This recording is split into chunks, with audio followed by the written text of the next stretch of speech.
오늘의 주요 뉴스입니다. 대만 총통 선거가 실시된 가운데 당선자 윤곽은 밤늦게 드러날 것으로 보입니다. 중국의 군사적 개입 가능성까지 나오는 상황에서 친미, 친중 어느 성향의 후보가 당선되는지 전 세계의 이목이 쏠려 있습니다. 성관계 영상을 불법 촬영한 혐의를 받는 축구선수 황의조 씨가 경찰에 비공개로 출석해 조사를 받았습니다.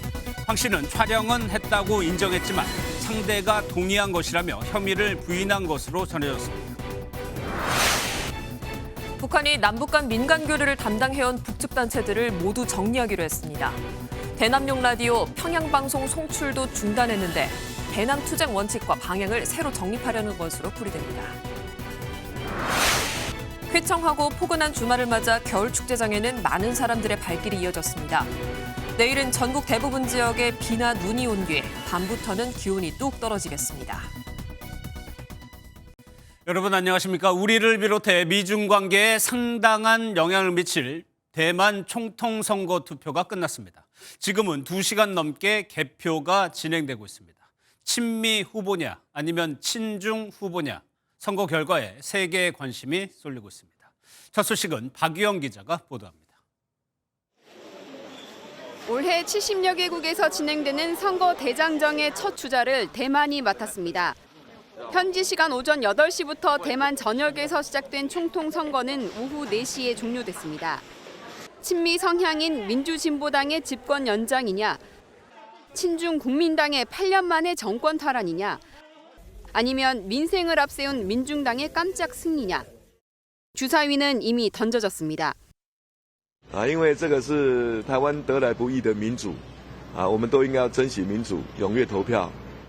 选举的过程如何纷纷扰扰，显得我们大家都一定要团结，面对台湾的未来。是每天把每天该做的事情做完嘛，一样啊。然后每一个阶段再计划下一个阶段。 선거 직전에 발표된 여론조사에서도 여당인 민주진보당 후보와 제1야당인 국민당 후보가 오차범위 내 접전을 벌여 결과는 예측하기 힘든 상황입니다. 특히 유권자의 3분의 1이 지지자나 성향을 드러내지 않는 중도 샤이층으로 분류돼 이들의 표심이 관건이라는 분석이 나옵니다. 누가 앞으로 4년간 대만을 이끌어갈지 이르면 오늘 밤 그 윤곽이 드러날 것으로 보입니다. MBN 뉴스 박영입니다. 어느 후보가 되든 동북아시아 정세는 출렁일 수밖에 없습니다. 자세한 내용은 베이징 연결해서 직접 들어보겠습니다. 윤석정 특파원. 네, 베이징입니다. 이번 선거는 특히나 미중 대리전으로 보는 시각이 많았습니다. 그렇습니다. 중국은 민진당 라이칭더 후보가 당선되면 대만 해협 위기가 더욱 고조될 것이라고 노골적으로 경고했습니다. 실제로 중국은 선거일인 오늘까지도 군용기와 군함, 정찰용 풍선을 대만 주변으로 보내 무력 시위를 펼쳤습니다. 如果赖清德当选，台海非常可能陷入不安。 미국은 중국의 선거 개입을 경고하고 자신들은 선거에 관여하지 않는다는 입장입니다. 그러나 대만에 대한 무기 지원을 강화하는 등 사실상 민진당을 지원 사격해왔습니다. 但是中国确实发射飞弹，造成台海危机，人心惶惶。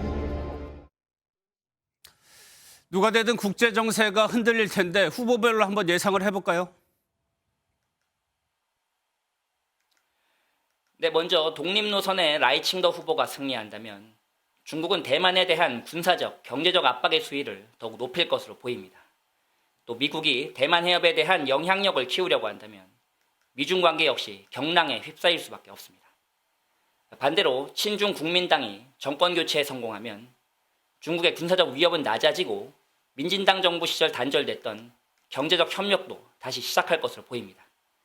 중국의 대만 해협 통제권이 높아질 것이고 반대로 미국의 영향력은 그만큼 약해질 것입니다. 추가로 대만에는 세계 최대 반도체 위탁 생산 기업이자 글로벌 반도체 공급망의 핵심 업체인 TSMC가 있습니다. 친중 후보가 당선돼 양안 관계가 개선된다면 미국의 대중 반도체와 첨단 기술 제재가 그만큼 헐거워질 수 있습니다. 지금까지 베이징에서 전해드렸습니다. 정치권 소식입니다. 윤석열 대통령이 설 특별 사면을 검토하고 있습니다. 가벼운 형사 사건으로 생계 유지가 어려운 소상공인이 대상이 될 것으로 보입니다. 황재영 기자가 보도합니다.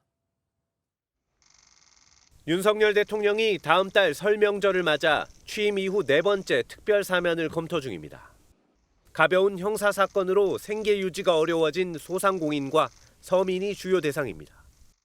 대통령실 고위 관계자는 특별 사면을 논의 중이지만 내용은 아직 알 수 없다고 말했습니다. 일부 정치인 사면 가능성도 제기되는 가운데 대통령실은 야당의 명단을 추천해달라고 제안한 것으로 알려졌습니다. 여당과 정부는 이미 신용 사면은 단행하기로 했습니다. 2021년 9월부터 이번 달까지 2천만 원 이하 돈을 연체한 사람 중 5월까지 채무를 갚을 사람이 대상입니다. 적용받을 국민들의 숫자만 역대 최다인 290만 명에 달합니다. 두 사면 모두 윤 대통령이 최근 강조하는 민생 회복 기조에 발맞춰 진행되고 있다는 분석이 나옵니다. MBN 뉴스 황지연입니다. 김건희 여사의 의정과 일정 등을 관리할 제2부속실 필요성에 대해 여당 지도부가 연이어 공개적으로 언급했었죠. 대통령실이 제2부속실 설치를 위해 구체적인 작업에 들어간 것으로 전해졌습니다. 최돈희 기자입니다. 제2부속실은 과거 영부인의 일정 관리와 수행 업무를 담당했지만 영부인 의전 축소 등의 이유로 폐지됐습니다. 대통령실이 지난 5일 제2부속실 설치 검토 입장을 내놓은 데 이어 설치 방침을 기정사실화하고 인선 작업을 추진하고 있는 것으로 전해졌습니다. 대통령실 고위 관계자는 이전 정부와 외국 사례를 토대로 적절한 방안을 검토하고 있다고 밝혔습니다. 총선을 이겨야 한다는 절박한 인식이 반영된 것으로 이른바 김건희 리스크 해소 방안 차원으로 풀이됩니다. 실제로 대통령실의 김건희 특검법 거부권 행사를 기점으로 대통령실이 입장을 급선회하자 당내에서도 관련 발언이 이어졌습니다. 제2부속실 설치를 비롯한 여러 가지 조치들을 당에서 지켜보고 있습니다. 제2부속실의 설치에 대해서 제가 공감한다는 말씀드렸죠. 저는 필요하다고 생각합니다. 대통령실에서도 그 부분에 대해서 심도 있는 검토를 하겠다고 밝힌 상황이니까. 이와 함께 문제 해결의 계기가 될 대통령 신년 기자회견 개최 여부에 대해 대통령실은 여러 가지로 검토하고 있다고 밝혔습니다.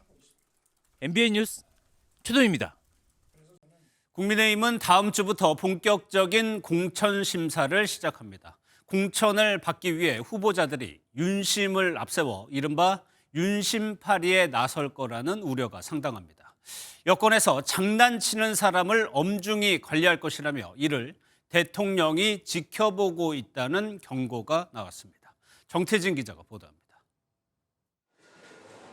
친윤 핵심인 이철규 의원이 공관위에 합류하고 대통령 측근 대통령실 출신 인사들이 대거 출마를 선언하며 윤심 공천 우려는 계속되고 있습니다.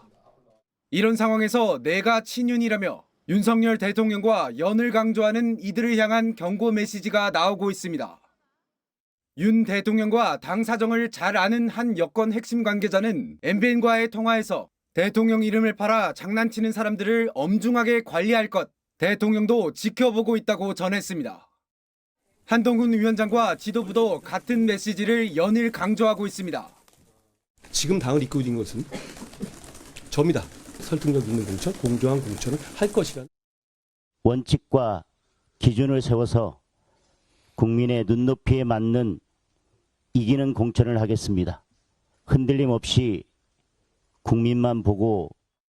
당 핵심 관계자도 MBN에 친윤, 비윤의 개념은 당을 향한 공격이라며 세부적인 공천 시스템을 마련해 국민께 공개할 것이라 말했습니다. 국민의힘 공관위는 오는 16일 첫 회의를 열고 원서 접수와 면접 등 구체적인 일정을 논의하며 본격적인 공천 심사 작업에 돌입합니다. MBN 뉴스 정태진입니다. 여야 전 대표까지 이제 제3지대로 나올 사람들은 거의 나왔습니다. 앞으로 관심은 이들 중 누가 같이 가고 나아가 얼마나 많이 모이느냐, 그러니까 빅텐트를 칠 수 있느냐로 쏠립니다. 뭉치는 게 선거에 유리하지만 합당 수준의 빅텐트를 치기까지는 대표는 누가 할지, 지역구 조정은 어떻게 할지 난제가 많습니다. 민주당을 나온 인사들은 일단 각자의 신당 창당에 주력하고 있습니다. 이낙연 전 대표는 탈당 기념 행사를 열었고 원칙과 상식 탈당 의원들은 내일 창당 발기인 대회를 열 예정입니다. 표선우 기자가 보도합니다. 이낙연 전 민주당 대표가 이끄는 새로운 미래 지지자들이 탈당 행사를 열었습니다. 이석현 전 국회 부의장과 최성 전 고양시장 등이 참석한 가운데 이 전 부의장은 신당의 당원 당규를 언급했습니다. 이 전 부의장은 최고위원을 책임위원으로 바꾸고 당대표를 감시하는 윤리심판원장과 반대기구도 설치했다고 말했습니다. 중요 당무를 결정하면은 이 당대표가 이 검증위원장하고 또 보고를 의논하고 그래야 돼요. 그래서 그렇게 반대를 일삼는 그런 이제 레드팀을 상설화해 놨어요. 민주당 사당화를 겨냥해 차별점을 둔 겁니다. 행사에선 지지자의 부적절한 발언이 도마에 올랐습니다. 목에 을 맞았는데 지지율이 떨어지는 경우는 처음 본 것 같아요. 민주당이 조치를 촉구하자 이낙연 전 대표는 대단히 잘못된 일이라며 사과하고 지지자들에겐 품위를 지켜달라고 당부했습니다. 이 전 대표의 신당은 오는 16일 창당 발기인 대회를 열 예정입니다. 또 이 전 대표보다 하루 일찍 민주당을 떠나 미래 대연합을 창당한 원칙과 상식 탈당 의원들은 내일 창당 발기인 대회를 진행할 예정입니다. MBN 뉴스 표선우입니다.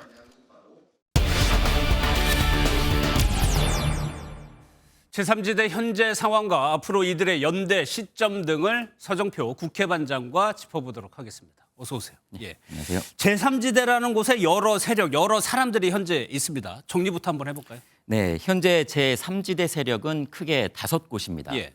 먼저 야권부터 볼까요? 가장 먼저 신당 창당에 닻을 올린 건 민주당을 탈당한 현역 의원 3인방의 미래 대연합입니다.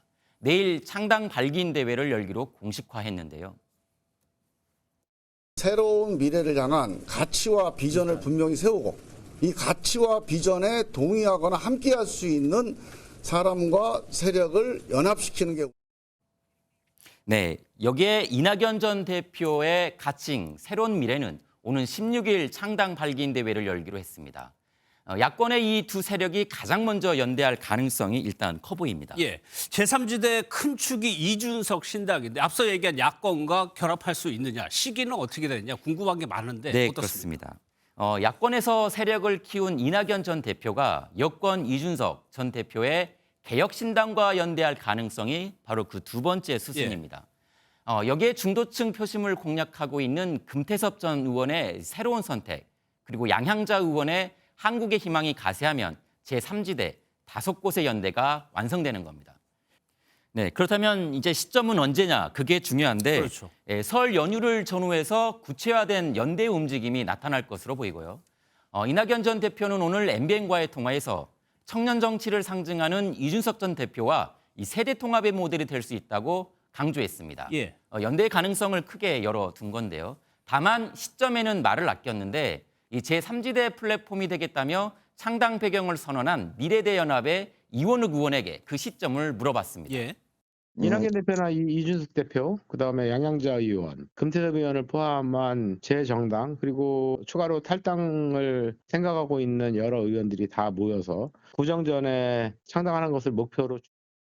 만약에 이 5 세력이 뭐 뿔뿔이 나가게 되면 당연히 힘이 떨어질 테고 또 하나 중요한 연대가 중요한 이유가 기호 3번이라는 실리적인 측면이 있거든요. 네, 그렇습니다. 이 제3지대 연대 세력은 기호 3번을 노리고 있습니다. 아무래도 3지대의 상징성과 파급력을 위해서는 이 3번은 무조건 사수해야 한다, 이런 게 깔려 있는 건데요. 지금 정의당이 6석을 보유하고 있으니까 이 정의당을 제치기 위해서는 7석 이상을 가져야 한다는 겁니다. 앞서 이원욱, 김종민, 조응천 의원의 3석에다가 이 양양자 한국의 희망 대표까지 하면 4석이거든요. 예. 국민의힘과 민주당 공천에서 이 탈락한 현역 의원들의 합류가 절실한 이유가 바로 여기에 있습니다. 예. 여야 공천 상황도 한번 보겠습니다. 뭐 이제 심사가 들어가면 더 그럴 수도 있겠지만 벌써부터 좀 잡음이 나오고 있어요. 네, 이번 주 두 양당의 공천관리위원회가 출범을 하지 않았습니까? 국민의힘과 민주당의 경선 마감일이 있는데 각각 2월 25일과 3월 1일입니다. 이때까지는 공관위원회 그리고 인재영입위원회의 시간이라는 얘기인데요. 그런데 벌써부터 이 공천에 대한 잡음이 끊이지 않고 있습니다. 앞서 리포트에서 우리가 확인을 했듯이 이 국민의힘 내부를 보면 친윤 이철규 인재영입위원장에게 대한 당내 우려가 계속되고 있습니다. 용산발 공천에 대한 우려가 나오는데요. 어떻게 보시나요, 위원장님? 그거는 나중에 좀 말씀드릴게요. 네, 민주당은 오늘 국민의힘의 공천이 총선을 앞두고 대대적인 검사 공천이 현실화되고 있다며 비판했습니다. 국민의힘 출마자 양성소 같은 그런 모양새입니다. 분명히 국민들께서 4월 10일 총선에서 강력하게 심판하실 것이랍니다. 네, 반면 국민의힘은 민주당의 공천 과정이 친명이냐 아니냐만 따지고 있다고 날을 세웠는데요. 민주당 공직선거 후보자 검증위원회가 스스로 친명, 감정위원회임을 대놓고 천명하고 있다고 비판했습니다. 알겠습니다. 잘 들었습니다. 서정표 기자였습니다. 네, 뉴스 이어갑니다. 불법 촬영한 혐의를 받는 축구선수 황의조 씨가 어제 경찰에 비공개로 출석해 조사를 받았습니다. 황 씨는 불법 촬영이 아니었다는 입장을 고수했고 피해자 측은 황 씨가 동의를 구한 적 없다고 밝혔습니다. 박혜빈 기자입니다. 성관계 영상을 불법 촬영한 혐의를 받는 축구선수 황의조 씨가 어제 경찰에 비공개로 출석해 조사를 받았습니다. 지난해 11월 피의자로 입건돼 첫 조사를 받은 지 2달 만입니다. 황 씨는 영상을 촬영한 것은 맞지만 몰래 한 것은 아니라며 불법 촬영 혐의를 부인했습니다. 피해자가 촬영 사실을 알았음에도 거부 의사를 밝히지 않았다는 겁니다. 피해자와 친밀한 관계임을 보여주는 대화 내역 등도 증거로 제출했습니다.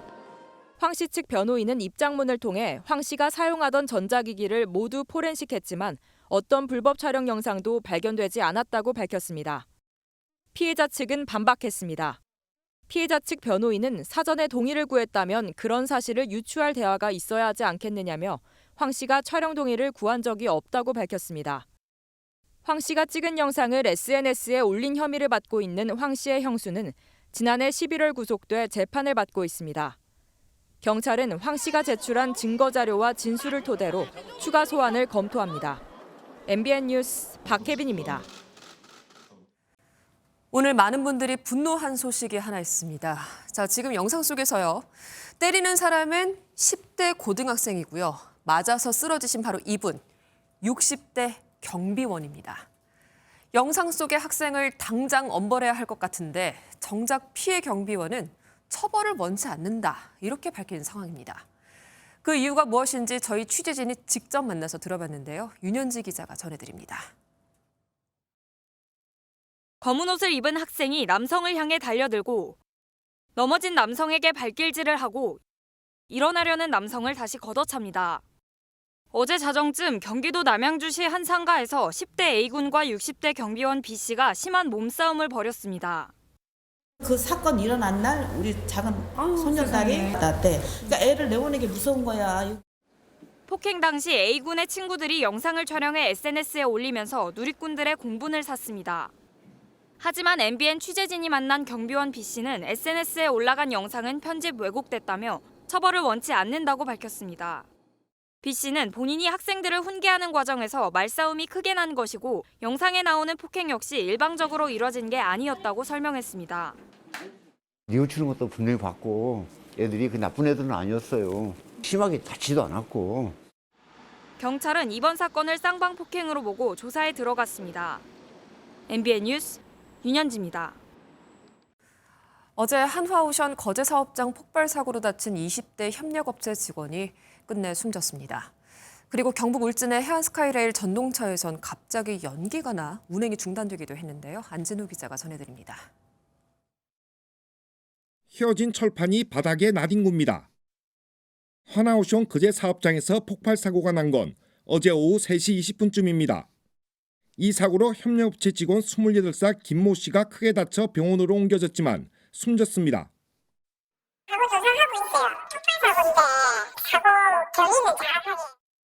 경찰은 목격자 등을 상대로 정확한 사고 원인을 조사하고 있습니다. 아파트 창문으로 시뻘건 불길과 함께 검은 연기가 치솟습니다. 서울 가양동에 있는 한 아파트 14층에서 불이 난 건 어젯밤 9시 30분쯤 불은 1시간 반 만에 꺼졌지만 주민 90명이 대피하는 소동이 빚어졌습니다. 플라스틱 타는 냄새가 많이 났고요. 종이 타는 냄새, 이런 베란다에서 연기가 나오는 걸 확인했습니다. 소방당국은 휴대용 가스번호로 물을 끓이다가 주변에 있던 종이 상자로 불이 옮겨 붙은 것으로 파악했습니다. 운행 중이던 모노레일이 멈췄습니다. 오늘 오전 10시 반쯤 경북 울진군 축변해안 스카이레일 전동차에서 연기가 난다는 신고가 접수됐습니다. 인명피해는 없었지만 스카이레일 측은 원인 조사를 위해 전동차 운행을 중단했습니다.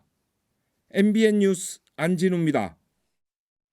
김정은 북한 국무위원장이 남북 관계를 적대적 관계, 교전 중인 두 국가로 규정한 뒤 북측의 후속 조치가 이어지고 있습니다. 남북 간 민간 교류 단체들을 정리하기로 했고 대남용 라디오 방송 송출도 중단했습니다. 길기범 기자입니다. 북한 조선중앙통신은 어제 노동당 전원회의에서 대남정책 전환 방침을 관철하기 위한 걸기 모임이 진행됐다고 밝혔습니다. 이 걸기 모임에서 남측과 민간 교류 역할을 하던 각종 기구와 단체들을 모두 정리하기로 했다고 전했습니다. 정리 대상에는 조국통일범민족연합, 이른바 범밀련과 6.15 공동선언 실천위원회, 민족화해협의회 등이 포함된 것으로 알려졌습니다. 북한 김정은 국무위원장이 남측을 동족 관계가 아닌 적대적 국가 관계라고 규정한 만큼 대남 투쟁 원칙과 방향을 근본적으로 전환하려는 의도로 풀이됩니다. 우리가 동족이라는 부사적 표현 때문에 미국의 식민지 졸기에 불과한 괴이한 족속들과 통일 문제를 논한다는 것이 또 남측의 지령을 전파하는 용도 등으로 활용된 대남용 라디오 평양방송도 송출이 중단됐습니다. 선전의 그 역할 이런 것도 화해협력이 아닌 일종의 무력 전쟁에 의한 보조의 역할, 거기에 방점을 두지 않을까 생각합니다. 이와 함께 우리 민족끼리와 통일의 메아리 등 대남 선전용 웹사이트들도 현재 접속이 불가능해 북한이 폐쇄나 대대적인 개편에 나선 것으로 보입니다. MBN 뉴스 길기범입니다. 우리와 교류를 끊겠다는 북한의 움직임이 하나둘 가시화되고 있습니다. 정치부 김세희 기자 나와 있습니다. 어서 오세요. 예. 앞에 리포트에서 평양방송이라고 표현이 됐는데 이게 정확히 뭡니까? 이 평양방송은 북한의 노동당 대남 사업부에서 운영하는 대남 방송, 그러니까 좀 라디오인데요. 1960년대부터 우리나라를 향해 체제 혁명을 선동하는 내용의 방송을 내보냈습니다. 통상 방송이 아침 6시부터 다음날 새벽 5시 반까지 23시간 30분 정도 진행된다고 합니다. 과거 자정쯤에는 김일성, 김정일 찬양가를 내보낸 뒤에 난수를 읽어 난파 감첩들에게 지령을 내렸던 것으로도 유명합니다. 이 난수 방송은 2000년 6.15 남북 정상회담 이후 중단됐다가 지난 2016년 재개됐는데 재개됐던 방송 한번 들어보시죠. 2807 기포 전문을 보내드리겠습니다. 조수 12조, 조수 12조, 69,549, 공통 429. 이 평양방송이 중단된 시간은 어제 오후 8시 40분쯤으로 일단은 추정이 된다고 합니다. 지난해 전원회의에서 김정은 국무위원장 지시로 새해 첫날 최선희 외무상이 대남 부문 기구 정리를 시작했는데 이 과정 중 하나로 해석됩니다. 그런데 이런 상황에서 미국에서요, 김정은 위원장이 전쟁을 결심한 것 같다, 이런 분석이 나왔거든요. 네, 북한 전문 매체인 38노스에 실린 글에 관련된 내용입니다. 미국 미들베리 국제연구소의 로버트 칼린 연구원과 지그프리드 해커 교수가 기고한 글인데요. 한반도가 어떠한 때보다 위험하다며 김 위원장이 1950년 김일성 주석처럼 전쟁을 결정했다고 생각한다고 밝혔습니다. 작년 초부터 북한 관영 매체에 등장하는 전쟁 준비 메시지가 북한이 통상적으로 하는 허세가 아니라고 주장했습니다. 지난 2019년 2월 하노이 미북 정상회담이 협상 결렬로 끝나면서 북한 정권의 목표였던 미국과의 관계 정상화를 완전히 포기했으며 그게 전쟁을 결심한 주요 원인이라고 봤습니다. 그러면 국내 전문가들은 이 부분하고 최근의 북한 행보를 어떻게 분석하던가요? 전쟁이 날 것 같다고는 얘기는 하지는 않고요. 일단은 하나의 대남 정책 기조가 바뀌었다. 그러니까 우리나라를 어떻게 대할 것인가에 대해서 북한이 새로운 전략을 짜고 있다고 하는 분석입니다. 예. 전문가들은 북한 입장에서 앞서 언급드렸던 평양방송이나 리포트에서 나왔던 우리 민족끼리 같은 대남 매체들이 선전의 핵심적인 역할을 해 아예 없앨 수는 없다는 해석인데요. 당장의 폐쇄보다는 재정비 기간에 들어간 걸로 보여 이전과는 다른 메시지의 전환이 일어날 가능성이 더 크다는 겁니다. 교류 협력이라든가 이제 그 민족 간의 뭐 어떤 그 공통 분모라든가 이런 걸 강조하기보다는 우리 정부라든가 체제에 대한 비난들. 우리나라를 이제 적대적인 국가로 규정한 만큼 그에 맞는 서사들을 준비하고 있다는 분석입니다. 알겠습니다. 잘 들었습니다. 김세희 기자였습니다. 다음 소식입니다. 미국이 홍해를 위협해온 예멘 후티 반군 근거지를 추가로 공격했습니다. 하지만 후티를 배후에서 지원해온 이란과는 충돌을 원하지 않는다고 밝혔습니다. 워싱턴에서 최중락 특파원입니다. 미국 중부사령부는 현지 시각 새벽 3시 45분쯤 후티 반군 레이더 시설 한 곳을 공격했다고 밝혔습니다. 이번 공습은 미국 단독 작전으로 홍해를 지나는 선박에 대한 후티 반군의 공격 능력을 떨어뜨리기 위한 후속 조치라고 설명했습니다. 앞서 바이든 미국 대통령은 후티의 공격이 멈추지 않으면 확실히 대응할 것이라며 전날 공격은 성공적이었다고 강조했습니다. Yes. I don't think there's any civilian casualties. That's another reason why it's a success.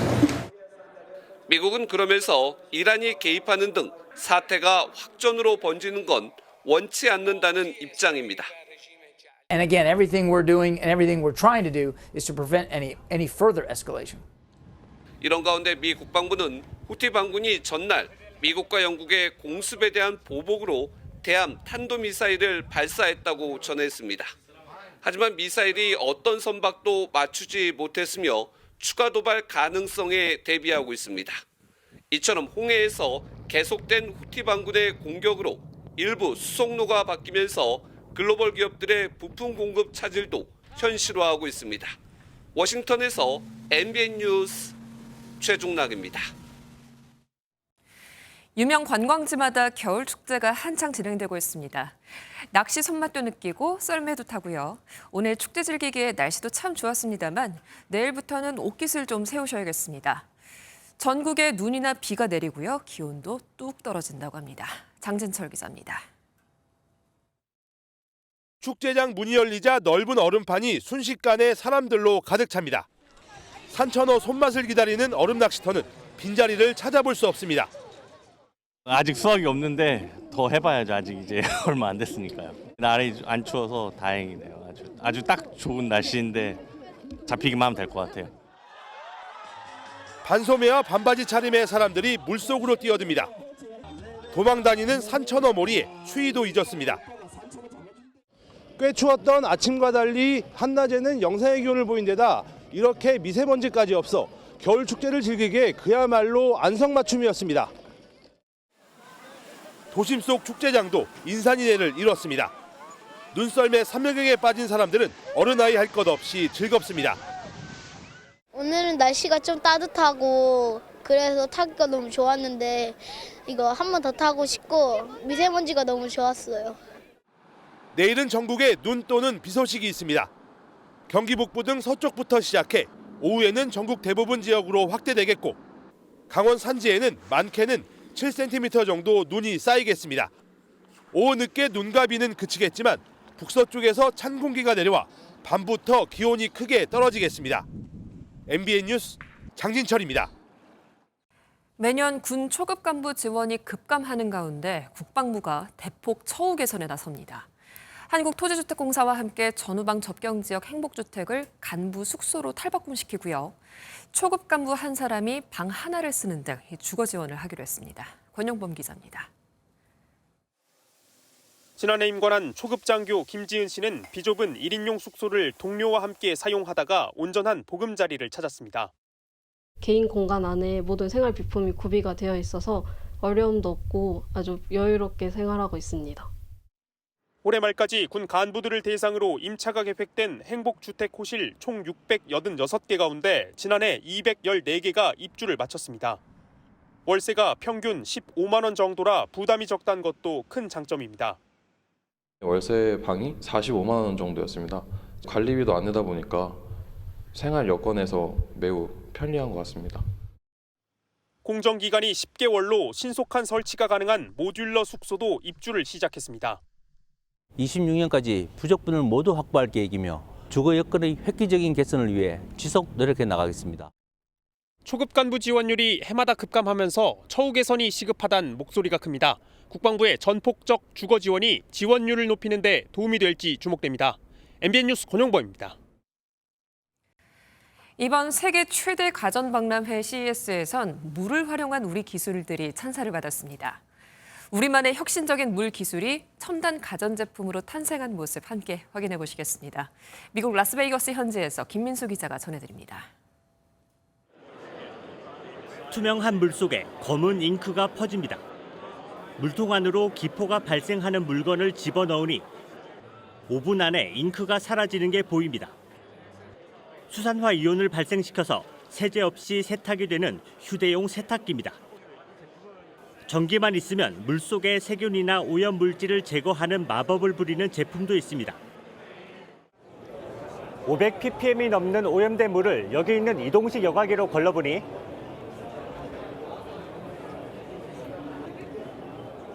보시는 것처럼 농도가 100ppm 이하로 줄어 우리가 먹을 수 있는 깨끗한 물로 바뀌었습니다.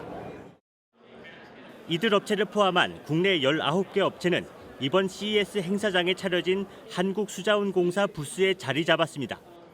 수자원공사는 제품 개발을 지원해온 국내 업체와 함께 지난해부터 CES에 참가하면서 해외 판로 개척에도 나서 물산업의 덩치를 키우고 있습니다.